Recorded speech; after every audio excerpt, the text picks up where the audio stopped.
এই জায়গায় একটি জনপ্রিয় ডায়লগ লেখা আছে, তো তোমরা না দেখেই বলতে হবে সেই ডায়লগটির নাম। তো বলো। হয়নি। পড়ালেখা ভালো লাগে না। হয়নি। সোনামণি সোনামণি বসো বসো। হয়নি। মুরব্বি মুরব্বি হয়নি। এই তুই আমাকে ন্যাশনাল করছিস নাকি?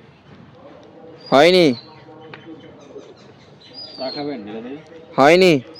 পানি লাগবে পানি? হয়নি। খাও নাকি? হয়নি। খাবেন? হয়নি। পালাবো না, কোথায় পালাবো? হয়নি। মুরব্বি মুরব্বি হয়নি। আমার ভুল হয়েছে। হয়নি। আমার ভুল হয়েছে, ক্ষমা করে দেন। হয়নি। প্লিজ আমাকে ক্ষমা করে দাও। হয়নি। প্রচুর পড়তে হবে। হয়েছে তোমারটা, তুমি সঠিক উত্তর বলে জিতে গেছো 1000 টাকা। ইয়েস।